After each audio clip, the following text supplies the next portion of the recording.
Queen, dripping like gold. You got me so wild. I'm a queen, I'm a queen, I'm a queen.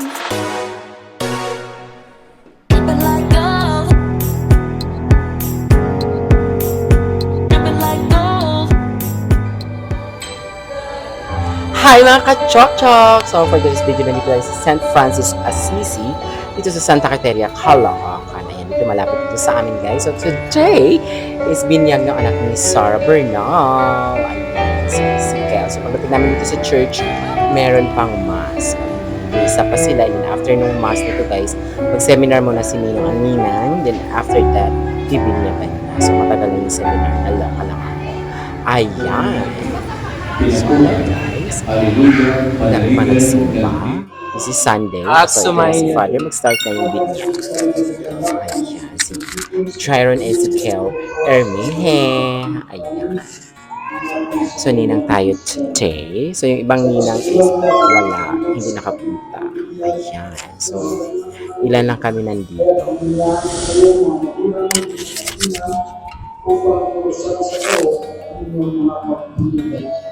Opo. Check.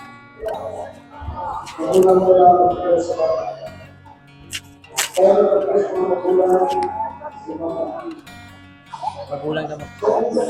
Sign up across. Sa ninong guys. Iyak na.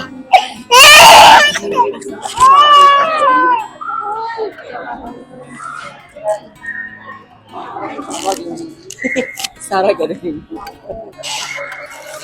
Sino baby?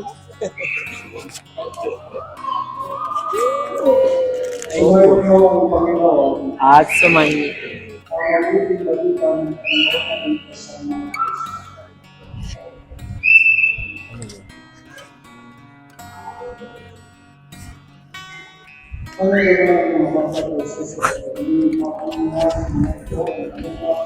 Oo eh.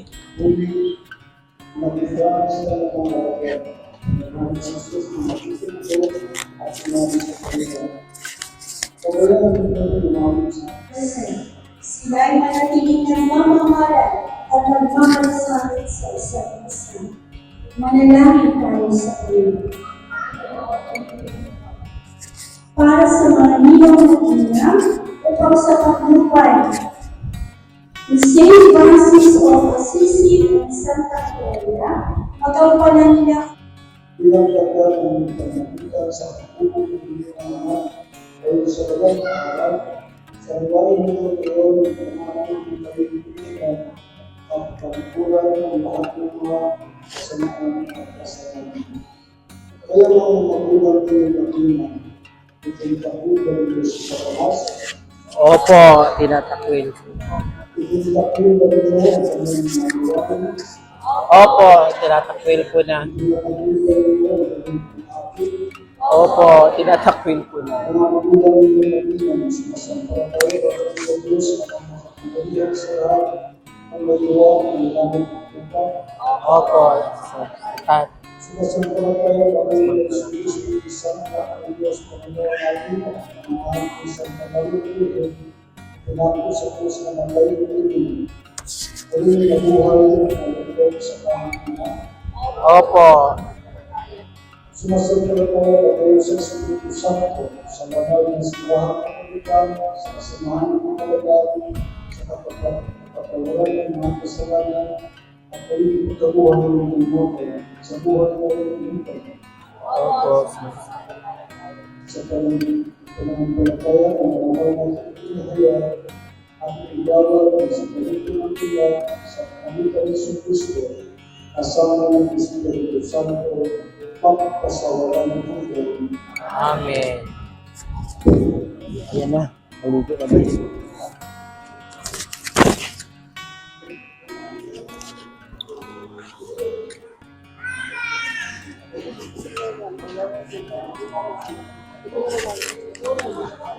Video kayong pagpatayo para hikuanin ko sa'yo. Siya na mag-vlog. May video ako. So, ito na guys, si Father, ayan, bubuhusan na yung mga bata ng tubig as symbolizes na bautismuhan na yung mga bata. Ayan. So, sa ibang religion naman is nilulublob talaga yung mga bagong bautismo. Ayan, to welcome as a Christian. Ayan. So, heto na si Father, guys. Binubuhusan na yung mga bata at nagugulat ang mga bata. Siguro malamig yung tubig. Ayan na, si Chiron Ezekiel na ang paliliguan ni Father. Bubuhusan ni Father. Sa ngalan ng Ama, ng Anak, ng Espiritu Santo. Ayan. Bumabangon si Ezekiel. Putol si Fa. Nagulat sa tubig, guys. Sabana Ilorin.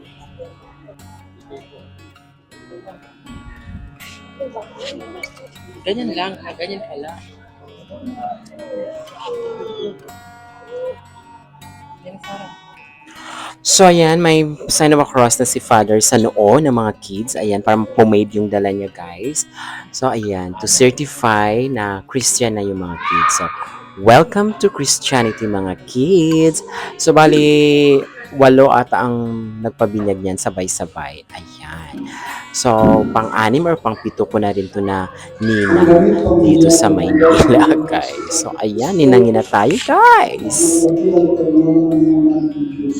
Ang Pilipinas, ng kahit Diyos ang kanyang kalamaran, ang gawin ko ang buhay ng mga Ay, ano na daw. Ganyan na daw. Suot ko na. So, ito naman yung isusuot na yung damit, yung parang apron na may sign of a cross na red, and then sombrero. Ayan. So, ayan. Galing din yan sa church. Ayan, binigay yan sa bawat nagpapabinyag. Ayan.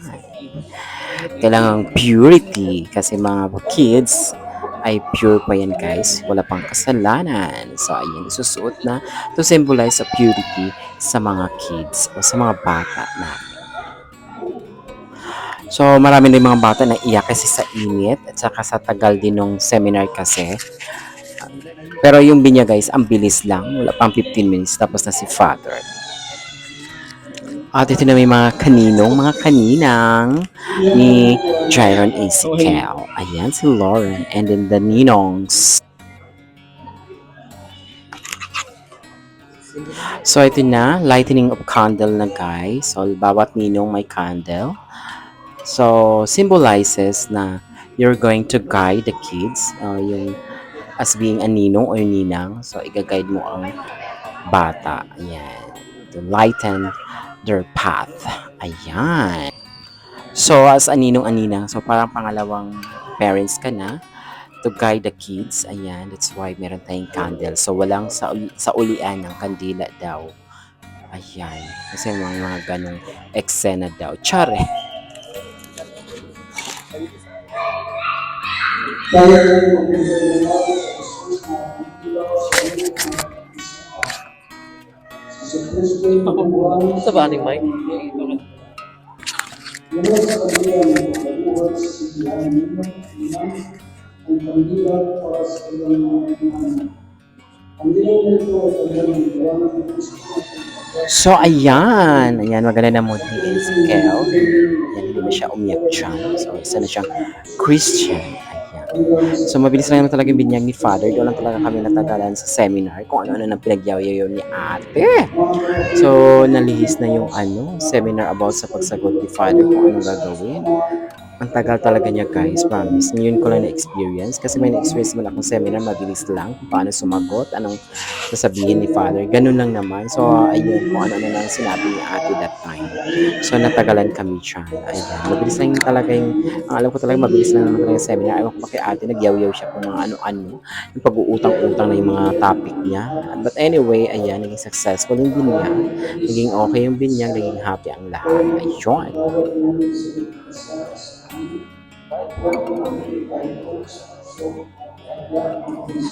Ay, fix ko lang kung halin ko. At sa mga kapatid na sama-sama tayo silang ay lahat po.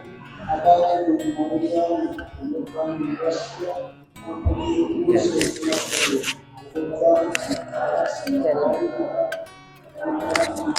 Bakit kasi namatay yung electric fan? Kasi yung ang init ba? Balik na. At dahil nga sa sobrang init guys, dahil pinatay yung electric fan, dahil nga sa candle, pero ang tagal pa rin guys, ang init kaya talaga sa loob na walang electric fan. At ang mga ninang, so Laura and me, ayan, so hindi namin nakilala yung mga ibang ninongs dyan. So, ayan. Maraming salamat po, Panginoon, Ma'am. Okay, so once again, congratulations po. Before makulang So, ayan, tapos na yung binyag guys. Ayan, pinaupo muna kami ni ate. So, si ate yung So, nagsasabi walang paalalan po. makita sa mga topic niya paborito. So, ito naman yung nag-collect ng offering. Oh, fairy! So, ayan. Yan, picture-picture na muna. So, walang tumakbo kung sinong nauna doon sa pintuan. Kasi may ganyong kasabihan. After nung mass, kailang tatakbo ka daw doon sa pintuan. Ikaw mauna. So, walang nangyaring ganon. So, ito na yung venue. Nandito na tayo sa bahay nila Sarah. At ito yung mga food. Ang daming food. So, ayan. So, lafang-lafang na tayo dito, guys. O, di ba ang daming pagkain, guys. So, ito lahat. Order lang daw to. Yan, order lang to nila na Sarah para hindi na sa stress. So, birthday and binyag ito. Nung birthday ni Ezekiel, nung April 4. Then, yung binyag is April 7. Ayan. So, di ba ang laming laps, pero onti lang kami dyan. So, bumalik din kami dyan nung gabi. Ayan. So, prayer na. Panginoon, thank you po sa araw na to. Thank you po sa bagong buhay na binigay niyo sa aming lahat. Lalo na kay Baby Ezekiel. Happy first birthday and baptism. And also, bless all his ninang and ninong na nandito at kahit yung mga wala po dito at lahat ng dumalo ngayon. Yan lang. In Jesus' name we pray. Amen. Amen. Bye na! Ayun na. May pagsabog pa sila. Pasabog. May pagpuro. May fireworks. Paano kayo anak ko yan? Ay, dami namang latte, Sarah. Paano kayo siguro? Birthday and Kaaprihan. Bibuksan na likas. So, ito na ang mga ninong-ninang. So, unti pa lang kami dyan. It's 12 o'clock. Past 12 o'clock kayo. So, ang daming lafangan, guys. Ang daming food. Ayan. Birthday and binyag ni Ezekiel. So, ayan. Simula na ang lafangan. O simula na ang pagkain ng mga ninong sa ninang sa Nisilas. Ayun.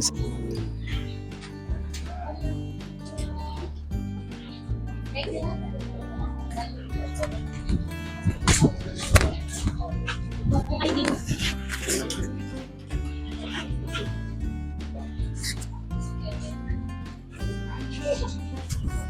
Let us pray.